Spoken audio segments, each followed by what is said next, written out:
আসসালামু আলাইকুম সবাইকে। প্রফেসর স্বামী গল্পের 6 নাম্বার পার্ট। তো বেশি কথা না বলে চলুন গল্প শুরু করা যাক। কি তুমি এখনো তৈরি হওনি? একটা কথা কতবার বলা লাগে তোমাকে? জলদি করো, বাইরে গাড়ি দাঁড়িয়ে আছে। গম্ভীর কণ্ঠে কথাগুলো বলল আগুন। কলেজ থেকে ফিরে পই পই করে বলে দিয়েছে বিকেলে তারা ফ্ল্যাটে ফিরে যাবে। মম যেন রেডি হয়ে থাকে, অথচ এই মেয়ে এখনো রেডি হয়নি। আগুন মায়ের কাছে গেল, এক্ষুনি তো চলে যাবে, মাকে বলে আসা দরকার। মায়ের রুমের দরজা ঠুকা দিতেই মিনা দরজা খুলে দিলেন। আগুন ভ্রুকুচকে তাকায়। মিনা নতুন শাড়ি পরেছে। আগুন চিন্তিত স্বরে জিজ্ঞেস করলো, তুমি কি কোথাও যাচ্ছ নাকি? মিনা শাড়ির কুচিগুলো আরেকবার হাত দিয়ে সুন্দর করে গুছিয়ে নিতে নিতে জবাব দিলেন, যাচ্ছি তো। আগুন বলল, কোথায়? মিনা বলল, তোদের সাথে। অবাক হয়নি আগুন, সে মনে মনে ভেবেছিল তাদের সাথে হয়তো মা যাবে বা ময়ূরীকে তাদের সঙ্গে পাঠাবে। আগুন বলল, আমাকে তো বলনি। মিনা বলল, মনে ছিল না, চল যাও যাক। মম কোথায়? আগুন বলল, রেডি হচ্ছে। দেখো কতদিন লাগে তোমার আদরের বৌমার তৈরি হতে। আগুনের মুখে বিরক্তির ছাপ। আগুন ফোন বের করে একটা পরিচিত নাম্বারে ডায়াল করলো। মিনা আগুনের রুমে চলে গেলেন, গিয়ে দেখেন ময়ূরী মমকে রেডি করিয়ে দিচ্ছে। মম শাড়ি পরতে চেয়েছিল, মিনা না করে দিয়েছেন। মেয়েটা শাড়ি পরায় অভ্যস্ত নয়, শুধু শুধু মেয়েটাকে হয়রানি করে কি লাভ? তাই ভালো দেখে ডিজাইনের একটা 3 পিস পরেছে, জামাটাতে ছোট ছোট পাথরের কাজ করা। ময়ূরী সুন্দর করে মমকে হিজাব পরিয়ে দিয়েছে। আজকে মমকে দেখতে অন্যরকম সুন্দর লাগছে। এরই মধ্যে আগুনের চিৎকার ভেসে আসে, নিচে যাওয়ার জন্য তাড়া দিচ্ছে। আইমান তাদের লাগেজগুলো গাড়ির ডিকিতে তুলে দিয়ে আসলো। মিনা মমকে নিয়ে গাড়ির কাছে চলে আসলেন। যেতে যেতে মমকে উদ্দেশ্য করে বললেন, আমার বড় ছেলেটা যতটা পছন্দের ততটা ভয়েরও। এত বদমেজাজি ছেলে দুটো দেখিনি। সকল কাজ তার টাইম টু টাইম হওয়া চাই, চাই মানে চাই, কোনো কাজে দেরি সহ্য হয় না, মুহূর্তে রেগে বোম হয়ে যায়। মিনা মমকে নিয়ে গাড়ির পেছনে চিটে বসে পড়েছেন। আগুন গিয়ে ড্রাইভারের পাশে বসেছে। সে মমকে এখনো খেয়াল করেনি, ঠোঁট দুটো চোখা করে নিজের মতো ফোন টিপছে। গাড়ি চলতে শুরু করছে। মম ডাগর ডাগর নয়নজোড়া ঘুরিয়ে ঘুরিয়ে গাড়ির জানালা দিয়ে চারপাশ দেখছে। মমের ভীষণ আনন্দ পাচ্ছে। অপর পাশে গাড়িগুলো জ্যামে আটকে যাওয়ার কারণে সবগুলো প্রাইভেট কার সারিবদ্ধভাবে দাঁড়িয়ে আছে। বিষয়টা মমের কাছে ভালো লাগছে দেখতে। গাড়ি চলতে চলতে হঠাৎ থেমে গিয়েছে। আগুন ভ্রুকুচকে ড্রাইভারের দিকে তাকায়। প্রচন্ড গরম পড়েছে, এখন আর গাড়ি থামিয়ে নাইট শো দেখবে নাকি? থমকে বলল, গাড়ি থামিয়েছেন কেন? ড্রাইভার বলল, দেখছেন না জ্যাম পড়েছে, আমার কি দোষ? আগুন দেখলো তাদের লাইনেও জ্যাম পড়েছে, বিরক্তিতে নাক মুখ কুচকে ফেললো। জ্যাম লাগার সময় পেল না। মাথা উঠিয়ে লুকিং গ্লাসে নজর পড়তে চোরা চোখে একবার পেছনে ফিরে তাকালো। মিনা সিটে হেলান দিয়ে চোখ বুজে আছেন। মম বাইরের দিকে তাকিয়ে আছে। মেয়েটা যাই পরে তাতেই মানায়।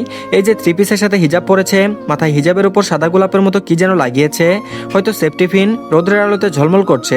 মুখে তেমন সাজ নেই, চোখে কাজল আর ঠোঁটে লিপস্টিক। এতেই কত সুন্দর লাগছে। নাকি তার চোখেই মমকে এতটা ভালো লাগছে? উত্তর জানা নেই আগুনের। মুখটা ঘুরিয়ে সামনে তাকালো, নজর তার লুকিং গ্লাসের দিকে। সেটাতে মমের মুখে আগুনের দেখা যাচ্ছে। এতক্ষণ দেরি হয়ে গেল, এখন তেমনটা লাগছে না। 3 ঘন্টায় পাড়ি দিয়ে এসেছে। আর চুপি চুপি না থাকলে দিনের আলো দিয়ে চলে আসতে পারতাম। বাসায় এসে মিনা আইমান যেই রুমটাতে থাকতো সেই রুমে চলে গেল রেস্ট নিতে। ক্লান্ত তিনি। জার্নি করার অভ্যাস থাকলেও গরমের কারণে তার শরীর খারাপ লাগছে। গাড়ি থেকে ব্যাগপত্র লাগেজ নামিয়ে ড্রাইভার দিয়ে গিয়েছেন। আগুন সেগুলো ডাইনিং রুমে রেখে নিজের রুমের দিকে অগ্রসর হলো। রুমে গিয়ে ফ্রেশ না হয়ে বিছানায় শুয়ে পড়লো। মোম রুমে যায়নি, চারিদিকে নজর বুলাচ্ছে। ফ্ল্যাটে বড় বড় 2টা রুম, বোঝাই যাচ্ছে একটাতে আগুন অন্যটাতে আইমান থাকতো। আরেকটা ড্রয়িং রুমের ডাইনিং রুম একসাথে অ্যাডজাস্ট করা। হেঁটে হেঁটে রান্নাঘরে চলে আসলেন সে। রান্নাঘরটাও বেশ বড়সড়। ড্রয়িং রুমে বড় করে ফ্রেম বাঁধা আইমান আর আগুন একসাথে তোলা ছবি ঝুলানো। আগুন যে কতটা গুছালো মানুষ সেটা তার ফ্ল্যাটের হাবভাব দেখলেই বোঝা যাচ্ছে। ডাইনিং টেবিল থেকে কিঞ্চিত দূরে একটা শু ক্যাবিনেট। ক্যাবিনেটের দরজা খোলা, সেটাতে পরপর কয়েক জোড়া জুতা সাজানো। শু ক্যাবিনেটের উপর কাচের তৈরি ঘরের মতো একটা অ্যাকুরিয়াম, সেটাতে পানি ভরা। ভেতরে ছোট ছোট কিছু সংখ্যক মাছ আর নারকেল গাছ রয়েছে। মাছগুলো লাল সোনালী রঙের, খুব সুন্দর লাগছে দেখতে। অ্যাকুরিয়াম হলো যে কোনো আকারের একটি ভিভারিয়াম, যার অন্তত একটি স্বচ্ছ দিক থাকে, যেখানে জলজ উদ্ভিদ বা প্রাণী রাখা হয় এবং প্রদর্শিত হয়। মৎস্য পালনকারীরা মাছ, অমেরুদণ্ডী প্রাণী, উভয়চর, জলজ সরীসৃপ যেমন কচ্ছপ এবং জলজ উদ্ভিদ রাখার জন্য অ্যাকুরিয়াম ব্যবহার করে থাকে। অ্যাকুরিয়াম শুধু ঘর সাজানোর শোপিস নয়, কারণ এর মধ্যে থাকে জীবন্ত মাছ, তাই শখের এই জিনিসটিরও প্রয়োজন সঠিক যত্ন। ঘরের এক কোণে একটি বড় বা ছোট অ্যাকুরিয়ামের রঙিন মাছের ছোট ছোট দেখতে মন্দ লাগে না। মম সেদিকে এগিয়ে যায়। কাচের অ্যাকুরিয়াম ঘরটার এক সাইডে হাত রাখে, যেখানে লাল রঙের একটা মাছ এসে চুপটি করে রয়েছে। আচ্ছা, মাছটা কি ঘুমাচ্ছে নাকি পানি খাচ্ছে? মাছটা কি নিঃশ্বাস নিতে কষ্ট হচ্ছে?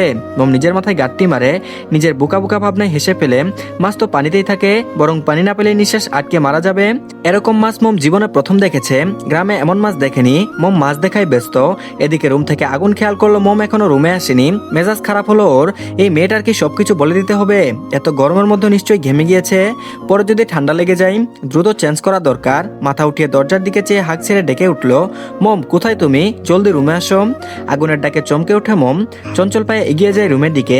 একেবারে আগুনের মাথা মাথার কাছে এসে দাঁড়ায়, বার কয়েক পলক ঝাপটে জিজ্ঞাসা করে, জি বলুন, কোনো দরকার? আগুন বলল, দরকার আছে, তবে আমার না তোমার। মোম বলল, আমার আবার কি দরকার?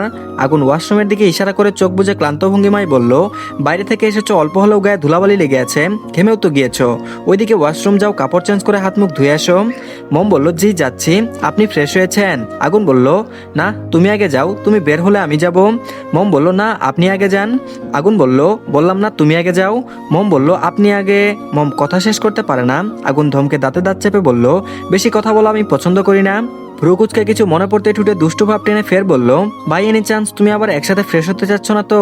চাইতেই পারো, দোষের কিছু না, হাসবেন্ড আমি তোমার, এমনিতেও মা বলেছে আমি যেখানে যাই তোমাকে যেন সাথে করে নিয়ে যাই। আগুনের কথায় মোম ফরকে গেল, ক্ষণ পাপড়িযুক্ত চোখ দুটো বড় বড় করে তাকায় তার দিকে। কোন কথার প্রেক্ষিতে এই কথা বলছে বুঝতে না পারলেও মোম এতটুকু বুঝতে পেরেছে, আগুন ওখানে এখানে নিয়ে আসতে অনিচ্ছুক ছিল, শাশুড়ি মার কথায় ওকে নিয়ে এসেছে। মোম আর কথা বাড়ালো না, দ্রুত ফ্রেশ হতে চলে গেল। ফ্রেশ হয়ে আগুনকে ডেকে দিল, আগুনও ফ্রেশ হয়ে চলে যায়। মোম শাশুড়ির রুমের দিকে পা বাড়ালো, মিনার পাশে বসে আলতো স্বরে ডেকে ওঠে, মা আপনার কি শরীর বেশি খারাপ লাগছে? ওনাকে বলবো কি? মিনা বলল, আরে না, আমি ঠিক আছি, আসলে গরমে মাথাটা ধরেছে খুব। মম বলল, গোসল করবেন? গোসল করলে ভালো লাগবে। মিনা বেগম হেসে বললেন, রাতের বেলা গোসল করা কি ঠিক হবে? মম বলল, গরমে রাতে গোসল করলে কিচ্ছু হবে না মা। মিনা বেগম বলল, আগুন শুনলে রেগে যাবে। আগুন কোথায়? মম বলল, উনি ফ্রেশ হচ্ছেন। মিনা বেগম বলল, আমিও যাই তাহলে, ফ্রেশ হয়ে আসি, এসেই শুয়ে পড়ছি, কাপড় ভিজিয়ে গামছাটা মুছে নিব, শরীর মেজমেজ করছে, তুমি এই রুমেই থাকো। মম বলল, জি মা, ঠিক আছে। মিনা ওয়াশরুম থেকে বের হয়ে দেখেন মম তার রুমটা মাথা এদিক ওদিক নেড়ে চোখ দিয়ে অবলোকন করছে। এই রুমের সাথে ছোট্ট একটি বারান্দা, অযত্নে কি বেহাল দশা তার। মম মুখ কুচকায়, আগুনের রুমের বারান্দাটা কত সুন্দর পরিপাটি, কয়েকদিন এই বাসায় কেউ থাকেনি বোঝাই যায়নি, শুধু কিছুটা ধুলোবালি জমেছে। আর আইমানের রুমটা মোটামুটি চললেও বারান্দার অবস্থা খুবই জঘন্য। মিনা কাছে এসে বললেন, এসো তোমাকে পুরো বাসাটা ঘুরে দেখাই, কোথাও কি আছে সেটা দেখিয়ে দিচ্ছি। মম উচ্ছ্বাসিত কণ্ঠে বলল, আপনাকে কষ্ট করতে হবে না মা, আমি দেখেছি। এসেই পুরো বাসাটা চক্কর কাটা শেষ। বাসায় 3টা রুম, 2টা শেয়ার রুম, একটি ড্রয়িং রুম সাথে ডাইনিং রুম অ্যাডজাস্ট করা, সাথে সই রান্নাঘর। এক নিঃশ্বাসে কথাগুলো বলে লম্বা দম নিল মম। মিনা অবাক হয়ে মমের থুতনিতে হাত রেখে বলল, আরে বাহ, তুমি তো দেখছি অনেক দায়িত্বশীল মেয়ে, ভালো হয়েছে নিজেরটা নিজে বুঝে নিচ্ছ। আমি আরো কিছু কাজ ভালো মতো দেখিয়ে দিতে পারলেই কালকেই চলে যাব। মম বলল, সে কি মা, কেন? না না, আপনি কালকে যাবেন না। মিনা বেগম বলল, সেটা পরে দেখা যাবে, এখন চলো আমার সাথে। মম শাশুড়ির পিছু পিছু চললো।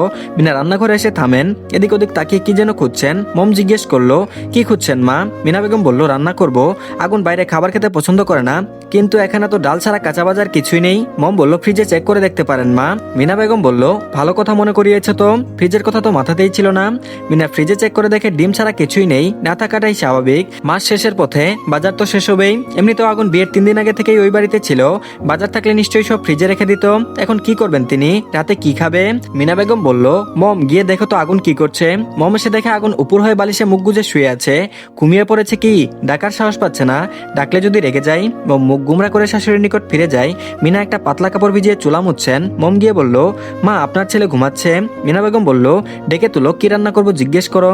মম বলল, আমি পারবো না আম্মা, আপনি জিজ্ঞেস করুন। মিনা চুলা মোছা শেষ করে কাপড়টা রান্নাঘরের ছোট্ট জানলার আড়াআড়িভাবে গাঁথা শিকলের মধ্যে মেলে দিলেন। মমের দিকে চেয়ে বললেন, কেন, তুমি বললে কি সমস্যা? মম কিছু বলল না। মিনা তপ্ত নিঃশ্বাস ছেড়ে আগুনের রুমের দিকে হাঁটা ধরলেন। মম রান্নাঘর থেকে বেরিয়ে ড্রয়িং রুমের সোফায় বসে পড়লো। মিনা আগুনের কাঁধে হাত রেখে বলল, আগুন ঘুমিয়েছিস নাকি, উঠ। আগুন মুখ কুচকে ঢুলো ঢুলো চোখে তাকায়, রাজভারী কণ্ঠে বলে উঠল, কি হয়েছে, ডাকছো কেন? মিনা বেগম বলল, রাতের জন্য কি রান্না করব, ঘরে তো ডাল ডিম ছাড়া অন্য কিছু নেই।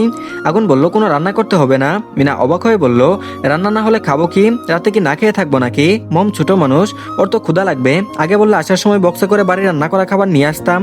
আগুন বিরক্তিকর নিঃশ্বাস ত্যাগ করে কপাল কুচকে বলল, পুরো কথা না শুনেই কেন বলো, আমি হোটেল থেকে খাবার অর্ডার করে দিয়েছি, তোমাকে আর কষ্ট করে রান্না করতে হবে না। মিনা বেগম বলল, কিভাবে অর্ডার করলি, তুই তো বাইরের খাবার খেতে পারিস না। আগুন বলল, অনলাইনে।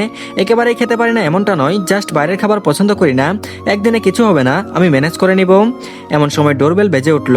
আগুন বলল, হয়তো ডেলিভারি ম্যান এসেছে, যাও খাবারগুলো নিয়ে এসো। মিনা দরজা খুলে দেখেন গায়ে লাল টি শার্ট পরা, মাথায় টুপি পরা একজন ছেলে হাতে একটা ব্যাগ নিয়ে দাঁড়িয়ে আছে। ছেলেটি সালাম দিয়ে হাতে খাবারের ব্যাগটি মিনার হাতে ধরিয়ে দেয়। মিনা খাবার নিয়ে দরজা আটকাতে চাইলে ছেলেটি বাধা দেয়। মিনা ভ্রুকুচকে তাকায়, গম্ভীর কণ্ঠে বলল, দাঁড়িয়েছ কেন, কি চাই? ছেলেটি বলল, ম্যাম আমার টাকা না দিয়ে দরজা আটকে দিচ্ছেন? মিনা বেগম বলল, আগুন টাকা দেয়নি। ছেলেটি বলল, জি না। মিনা বেগম বলল, তুমি একটু অপেক্ষা করো, আমি এক্ষুনি আসছি। মিনা আগুনকে কথাটা জানালো। আগুন মানিব্যাগ থেকে টাকা বের করে দেয়।